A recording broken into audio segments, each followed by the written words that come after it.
بالعيد قد عم الفرح والقلب بالعيد انشرح.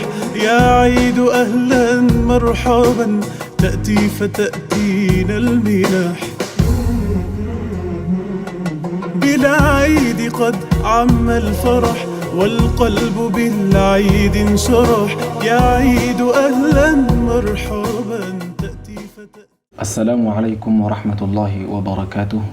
بكا جرتن هندتي نجين ربي إسن هاجر وجتدا ويا الركنا عيد الأضحى دا يكان عيد عرفة دا كان جرمو كان سبب فتشودان عيدا كان سبب فتشودان سكنتا غاري قدقيس ولا كان ديمو دا أفغافي كان كيستي كيسوما كبجا كيسوما ألفينا كبرني كان دياني إسانيس شيخ أحمد إسماعيل كبرني سنف دياني جرة سكنتا كان كيستي وكان يو أفغافي كان كيستي وانتوتا عيدان والقبطو إرادو بچودا فجودا akkasuma nulleen abdii guddaa isin irraa qabna akka sagantaa tana jalqabarraa hanga xumuraatti daawwatan abdii guutuu isin irraa qabna jechaadha.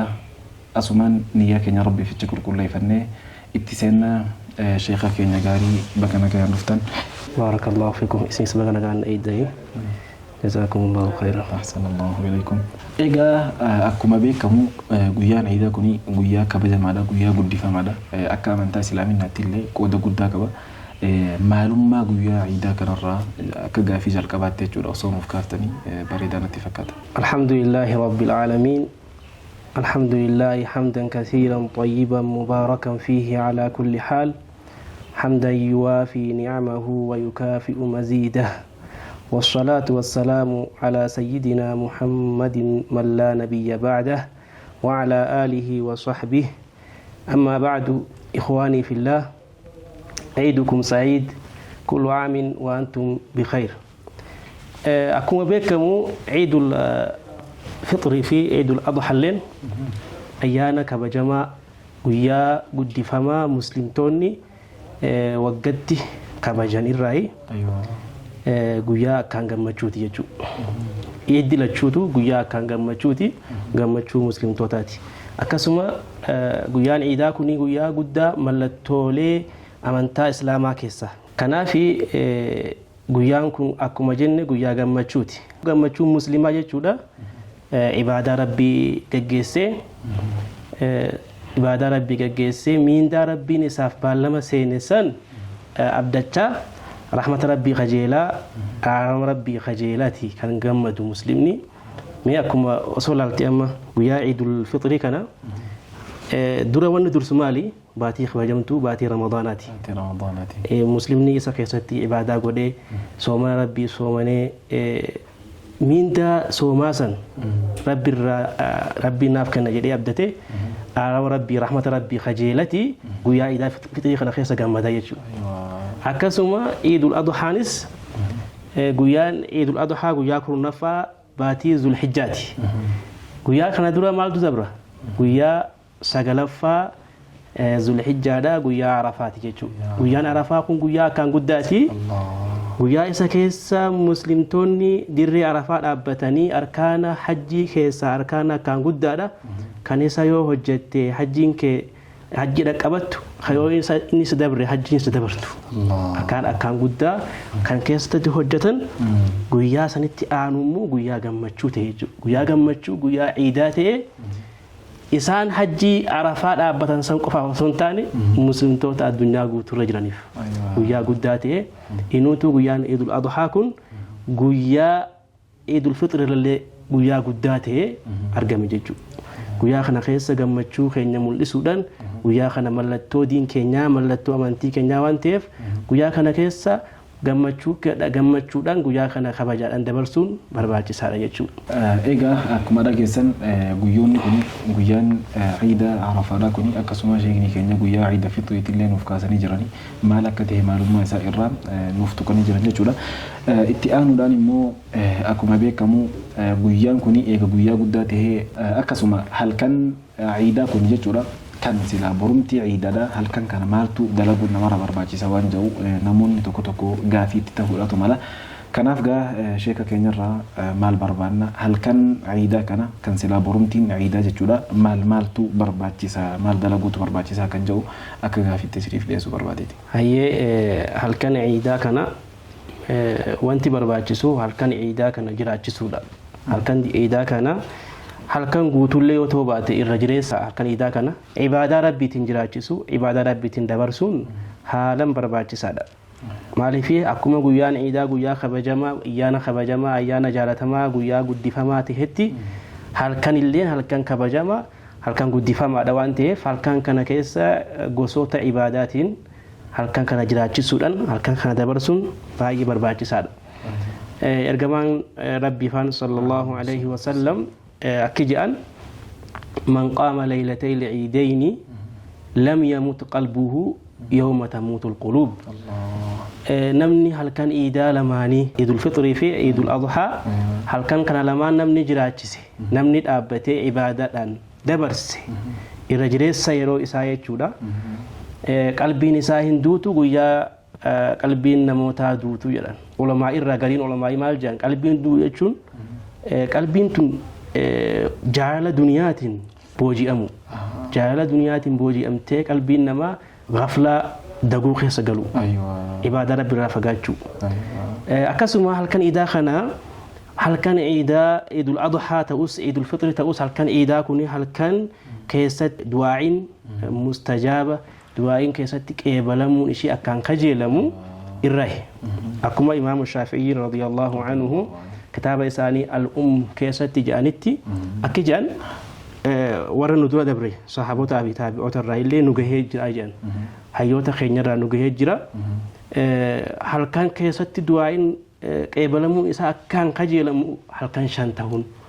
Halkan 5 sunis halkan Juma'aatii fi halkan Ciida lamaanii akkasuma halkan jalqaba Rabaatii Rajabaatii fi halkan walakkaa Sha'baanaati jechuudha. Kanaaf halkan 5 kana keessatti du'aa'iin akkaan qeebalamuu ishiidha kajeelama waan ta'eef halkan kana keessa gosoota ibaadaa akka du'aa'ii rabbi kadhachuutiin rabbi zakaruudhaan salawaata ergamaa keenya irratti buusuudhaan sallallahu alaihi wasallam qur'aana rabbii qara'uudhaan ilmii diin barsiisuu fi barachuudhaan fi kanneen kana fakkaatan gosoota ibaadaatiin halkan kana jiraachisuun baay'ee barbaachisaadha. Egaa hundi keessanuu dhageessan jedheetiin abdii qaba. Halkan sila ciidaa kuni halkan borumtiin sila ciida ta'uu jechuudha. Halkan akkaan guddaadhaati halkan keessallee du'aa'iin qeebalamtu namni asumaan qalbii isaa keessa waa jiranii halkan kana du'aa'ii kadhatee rabbi isaaf qeebaluudhaatu mala jedhanii sheekni keenya kaasanii turanii. Itti aansuudhaan guyyaan ciidaa kun sunnaa fi wantoota keessatti jaalatamuutu jira jechuudha. Guyyaa ciidaa kana keessa laata maaltu jaalatama maaltu sunnaadha kan ergamaan keenya alayhi salatu wasalaam karaa godhan jechuudha. Guyyaa kana keessatti maaltu sunnaa ta'a maaltu jaalatamaa waan kana osoo nuuf kaaftanii. Toyib halkan ciidaa waan barbaachisu garii isaa kaasnee turre ammas osoo waa'ee guyyaa ciidaa keessa jaalatamaa ta'etti hin ceene halkanuma kana keessa ammas waan barbaachisu ta'e kan hafee jira halkan ciidaa keessa jechuudha. Sunis maal jennaan halkan ciidaa kana jalqabarraa kaasnee hanga imaamni salaata ciidaa keessa galutti takbiirtaa heddummeessu takbiirtaa godhu. Takbiirtaan irra guddaa mallattoo ciidaati. Mallattoo guddoo ciidaati jechuudha. Kanaaf takbiirtaan halkan ciidaarraa eegallee goonu kun takbiirtaa waliigalaati. Takbiirtaa yeroon hin murtoonne. Takbiirtaa salaata booda qofatti hin qophoonne. Takbiirtaa mana keessatti alatti masaajida keessatti daandii irratti bakka dirree ciidaa irratti bakka hundattuu kan godhamu jechuudha. Kan sahaboonni ergamaa keenyaa sallallahu alaihi wasallam bahaniiti gara dirree bahanii gara magaalaa gabayaa bakka namni hedduun walitti jirutti bahanii takbiirtaa gochaa turan. Hoggaa isaan takbiirtaa godhan ummanni illee hawaasni illee isaan wajjin takbiirtaa kan godhan turan jechuudha. Nuti illee ilmaan keenya maatii keenya wajjin hiriyoota keenya wajjin takbiirtaa gochuun takbiirtaa baay'isuudhaan halkan kanarraa eegallee hanga salaata ciidatti jechuudha. San booda immoo takbiirtaan akkuma beekamu takbiirtaa Iidul Adhaa keessa takbiirtaa salaata boodatu jira. Takbiirtaa salaata booda godhamtu jechuudha. Salaata fardii booda. Salaata booda godhamti. suni ganama subihii arafaa irraa eegalti hanga umura asrii guyyaa ayyaamu tashriq guyyaa sadaffaa iida booda hanga asrii guyyaa sanitti itti fufti jechuu isa kun salaata qofa booda jechuu egaa kana dubbanne immoo yoo kana guyyaa iida dabarre immoo guyyaa iidaa kana keessa wantoota hedduutu jaalatamaadha sunnaan iidaa wanti iida keessa jaalatamoo ta'e baay'ee hedduudha san keessa muraasa dubbanna fakkeenyaaf wanta akkaan jaalatamaa ta'e irraa guyyaa kana keessa nafa ofii dhiqachuu qaama ofii dhiqatuudhaan qulqullina ofii eeggachuudhaan gama dirree iidaa yookaan bakka iddoo salaatatti deemuudha dhiqaansi iidaa kuni sunnaa haa ta'u halkan walakkaa irraa eegala halkan walakkaa irraa seena halkan sila borumtiin iidaa halkan borumtii iidaa kana walakkaa irraa eegala jechuudha walakkaa irraa eegalee garuu kan irra caalu immoo jedhan ulamaa'iin fajrii booda yoo dhiqanne irra caala jedha kanaaf fajrii booda dhiqannee urgeeffannee shittoo irra urgaawaa shittoo qabnu urgeeffannee guyyaan kun guyyaa bareedinaati guyyaa gammachuuti waan ta'eef irra bareedaa uffataa qabnu uffanne akkuma sahaabonni ergamaa keenyaa sallallahu alaihi wasallam hojjetaa turanitti jechuu isaan sahaabonni akka sayyiduna abdullah ibn umar faan radiyallahu anhum ali ibn abi talib faan sahaabonni hedduun guyyaa iidaa kana qaama isaanii dhiqataniit qulqullina isaanii eeggatanii uffata irra bareedaa uffata isaanii uffataniiti kan dirree iidatti deeman akkasuma nutilleen sahaabonni kana godhaniif maaliif iqtidaa'an bi rasuulillahi sallallahu alaihi wasallam ergamaa rabbitti hidhachuudhaaf sallallahu alaihi wasallam nutis isaanitti hidhachuudhaaf guyyaa kana keessa qaama keenya dhiqannee uffata irra bareedaa uffata uffannee yoo uffata haaraa qabaanne uffata haaraa yoo haaraan qabaanne immoo moofaa ta'us qulqulluu katee qulqulleeffannee qulqulluu isaa uffanne yoo adii ta'e immoo irra caalaadha uffata adii jechuudha uffata adii yoo ta'e irra caalaadha akkasitti uffata keenya uffannee gara iidaa deemuun haalan sunna ganama subiidhaan baanee gara dirree iidaa deemuun caalaadha jechuudha akkasumas iidii tuni wal dhabdi iidul fixrii fi iidul adhaa jiraami iidul adhaa iida kana keessatti ganama subiidha yeroo baanu nyaata osoo hin nyaanne nyaatarraa of qabnee baawutu sunnaadha akkuma halkan bulleen akka nama soomana qabutti sooma nyaatarraa of qabnee deemuun caalaadha faallaa maaliiti faallaa iidul fixriiti jechuudha iidul fixrii sunnaan maali osoo hin baane timira sadii nyaachuudhaan yoo timira hin qabaannes waan biraatillee haa ta'u nyaachuudhaan bahuutu caala sunnaadha jechuudha kanaatu jaalatamaadha yeroo gara dirree iidaa deemnu san duratti garuu maaliif dirree jenna yeroo iida salaannu kana salaata iidaa kana dirreetti baafnee dirreetti salaatutu masgida salaaturra caala masgidumatti salaaturrahu dirree caala jechuudha mallattoo iidaa mul'isu mallattoo amantaa keenyaa mul'isuutu keessa jira waan ta'eef akkasitti hawaasni hundi bahee xiqqaa guddaan hatta warra dubartiin xaahara hin qabne illee bahuu qabdi bahuudhaa qabdi ishiif jaalatamaadha bahuun baatee walitti qabama muslimaa kana arguudhaan darsii barnoota islaamaa dhagahuudhaan akka fayyadamtuuf ammallee walitti qabama heddummina muslimtoota tokkummaa muslimtoota arguudhaan akka jabeenyi ishiif dabalamuuf bahuu qabdi jedhu ergamaa faan sallallahu alaihi wasallam ergamaa rabbii faan bahuu qabdi jedhu ijoollee baafna jechuudha ijoollee teenyallee xixiqqoollee baafna jechuudha kanaaf masgidatti salaaturraa osuma dandahamu masgidarraa baafnee gara dirreetti bahuun caalaadha masgida lama malee masgida makkaatii fi masgida madiinaa malee ulamaa'in maal jedhan masgida makkaatii fi masgida madiinaa asitti ni qopheeffamanii masgida haraam keessatti salaatutu dirree salaaturra caalaa jedhan kana malee dirree salaatutu caala waan ta'eef gara dirree ganamaan deemuun waan akkaan jaalatamaa irraa yeroo deemnus wanti jaalatamu maali miilan deemu osoo yaabbu takka yaabbanne makiinallee osoo qabaatee makiinaa fi mana keessee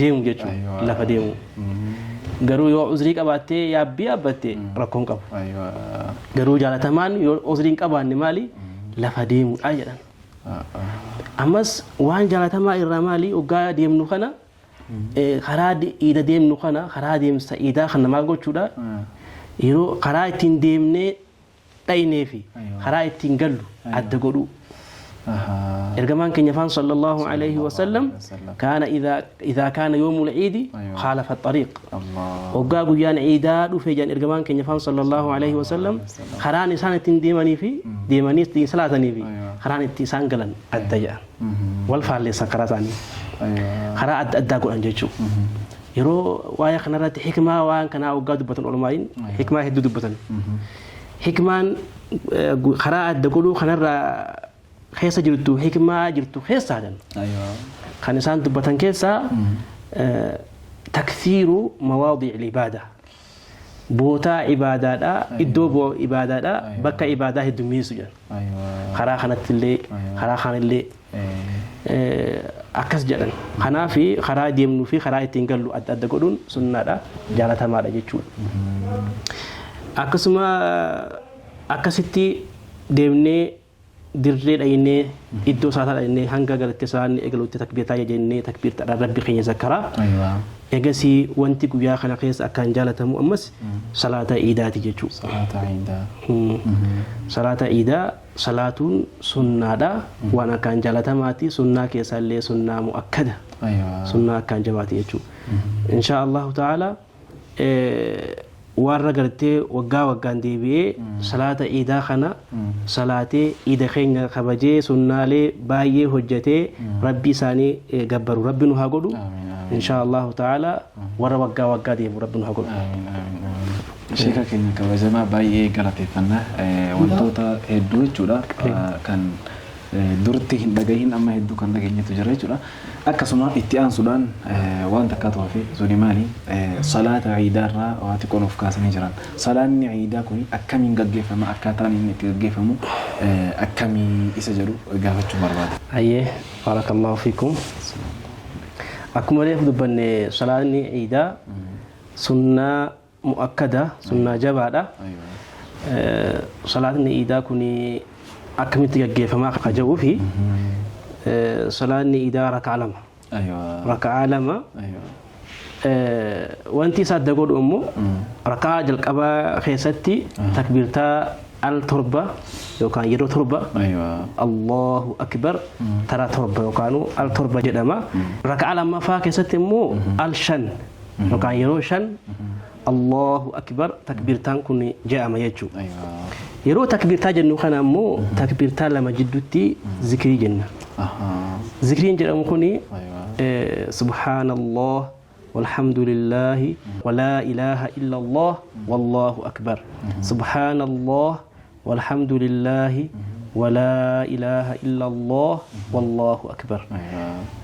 Zikrii kana takbiirtaa lama jidduutti jedha jechuu kan jaalatamaadha waan jaalatamaa irraa jechuu hundinuu sunnaadha jaalatamaadha osoo dhiisallee namni tokko salaan isaa mata garuu salaata iidaa kana sirriitti gaggeessuudhaaf waan jaalatamaa hunda hojjetuudhaaf takbiirtaa kana jechuun takbiirtaa lama jidduutti illee zikrii kana jechuullee jaalatamaadha haalan barbaachisaadha. Al torba yeroo Allahu akbar jee booda torba booda maal godha akkuma salaata kaan salaatutti jechuudha. Shayxaan irraa maganfatee tumma ta'awudha godhee egasii basmalaadhaan eegaluudhaan faatihaa qara jechuudha. Akkuma salaata kaaniiti jechuudha. Kana booda garuu wanti jaalatamaa ta'e faatihaa eega qara'ee booda suuraa qaaf qara'uun jaalatamaadha yookaan ammoo suuraa sabbihisma qara'uun suuratul a'laa qara'uun jaalatamaadha. Rakaa lammaffaa keessatti ammoo yeroo shan eega jee booda akkuma salaata kaanitti shayxaan irraa maganfatee faatihaa qara'ee faatihaa booda suuraa qara'a. Suuraa kam qara'ullee hin mataati garuu kan jaalatamu suuratul ghaashiyaa qara'uun jaalatamaa jedhan. Suuratul ghaashiyaa qara'uun haalan jaalatamaadha. Kana booda salaanni iidaa akkuma salaata kaaniiti jechuudha. Rukuwaa fi sujuudaa rukuwarraa ol deebi'uun kun akkuma salaata kaaniiti jechuudha. Baarakallahu fiikum. Osoo xumurreen duratti guyyaa iidaa kana keessatti namoonni hedduun firaa fi aaliin ollaadhaa fi kan dhiyootii fi kan fagoodha namoonni kan wal yaadan jiraachuutu mala kan fira qabu jiraachuutu mala لا تا واني كان كيس تجارة منجرة فيرا ما تنفتشوا ده يوكاني في آلي في أولاد أنا والكابوت وجراتي guyyaa idaa kana dhugaadha guyyaan kun guyyaa gammachuuti wanni barbaachisu maalilee muslimtoonni guyyaa kana gammachuu guyyaa kana wajjin qooddachuu waliin qooddachuu fakkeenyaaf wal ziyaaruun haa ta'u risaalaa walii erganii walii barreessanii walii dawwalanii osoo bilbilaan illee osoo ta'e walii dawwalanii bakka ittiin sigee rabbiin xaa'aa keenya ibaadaa keenya rabbiin irraa haa qeebalu waliin jechuudhaan barakaa walii kadhachuudhaan guyyaa kana gammachuu kana waliin qooddachuun barbaachisaadha. Kana irratti sahaabonni gaafa wal argan rabbiin hojii keenya gaarii nurraa haa qeebalu waliin jedhaniiti bakka ittiin sigeemma waliin jan jechuudha. Rabbiin ibaadaa keenya gaarii keenya hojii gaarii keenya rabbiin nurraa haa qeebalu jedhaniiti du'aa walii kadhachaa gizee wal argan gammachuu walii qooddatan. Akkasitti nuti illee gammachuu keenya waliin qooddachuun bakka ittiin sigee waliin jennee walii dawwaluun wal gaafachuun barbaachisaadha. Gaafa kun akka muslimatti gaafa nurraa barbaachise kan ammoo firoottan keenya kana caalatti jabeeffamaadha. Rahima keenya firoottan keenya gammachuu guyyaa kana keessatti jiru kana wajjin qooddachuun haalan barbaachisaadha. Rahima ofii maxxanfachuu keessa jira waan ta'eef rahima ofii yeroo gammachuu yeroo gaddaa wal jaalachuun wal maxxanfachuun haalan barbaachisaadha. Rahima ofii maxxanfachuun guyyaa kana keessa akkaan jabeeffamaa jechuudha. Kanaaf rahima ofii maxxanfachuudhaan wal ziyaaruudhaan kan ziyaaruu hin dandeenye immoo ergaa walii barreessuudhaan walii erguudhaan wal dubbisuudhaan silkiin illee walii dawwaluudhaan wal iyyafachuun wal ziyaaruun guyyaa kana keessa kennaa walii kennuun wal gammachiisu illee guyyaa gammachuuti waan ta'eef haalan barbaachisaadha. Akka nama tokkottis namni maatii qabu tokko maatii isaa gammachiisu illee ilmaan isaa gammachiisuun haadha warra isaa gammachiisuun kennaa xiqqaatu illee kennaa qopheessee fi kennee fi gammachiisuun barbaachisaa guyyaan kun guyyaa gammachuuti waan ta'eef. Baarakallahu fiikum. Xumuruu irratti jechuudha saganticha kana wanni goolabnuun du'aa'iidhaan sheekni keenya kabajamaa fi jaallatamaan akka du'aa'iin nuuf xumurtan isinirraa barbaanna. Egaa obboleeyyan kiyyaa obboleeyyan muslimtoota kan dhiiraa kan dubartoota kan biyya keessaa kan biyya alaa hundi keessanuu baga rabbiin guyyaa kabajamaaf jaalatamaa guyyaa guddifamaa Iidul Adhaatiin isin gahe kullu aamin wa antum bikhair warra baranaa kan bara egeree kan bara hedduu rabbiin haa godhu. Alhamdulillahi rabbil aalamiin wassalaatu wassalaamu ala sayyidina Muhammadin rasuulillah sallallahu alayhi wa sallam. اللهم تقبل منا إنك أنت السميع العليم وتب علينا إنك أنت التواب الرحيم. ربنا تقبل منا يا أكرم الأكرمين يا ذا الجلال والإكرام. أحسن عاقبتنا في الأمور كلها وأجرنا من خزي الدنيا وعذاب الآخرة. يا مقلب القلوب ثبت قلوبنا على دينك يا أرحم الراحمين. اللهم إنا نسألك موجبات رحمتك وعزائم مغفرتك والسلامة من كل إثم والغنيمة من كل بر والفوز بالجنة والنجاة من النار. يا رب يا الله يا رب يا الله برحمتك يا أرحم الراحمين. Rabbiin keenya warra baranaa kabara hedduu rabbi nu haa godhu. Iida barakaa rabbi nu haa godhu. Iida gartee keessatti milkaa'aa rabbi nu haa godhu. Iida gammachuudhaa iida nasriidhaa rabbi nu haa godhu. Warra akkatti waggaan deebi'ee haala gaarii irratti haala caalaa ta'e irratti waggaa deebi'ee iidu rabbi nu haa godhu. Obboleeyyan keenya warra guyyaa kana keessa gartee gadda keessa jirullee rabbi nu haa gammachiisu. Warra rakkoo keessa jiru rabbi rakkoo keessaa baasee itti bal'isee rabbi nu haa gammachiisu. Gadda isaanii rabbi gammachuutti haa jijjiiru. Rakkoo isaanii bal'ootti rabbi haa jijjiiru. Dhukkubsataa keenya rabbi nu haa fayyisu. Warra gartee duniyaa irraa deeme firoottan keenya muslimtoota obboleeyyan keenya warra gartee mashaayikhoota keenya hundaa'u rabbi rahmata haa godhuu fi asumaan gaa mashaayikhoota keenya warra haka guguddaan irraa qaban warra duniyaa tanarraa deemaniif rabbi isaaniif rahmata haa godhu.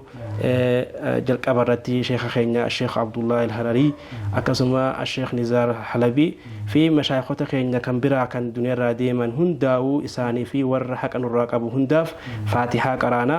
Namu lillahi ta'ala al-faatihaa.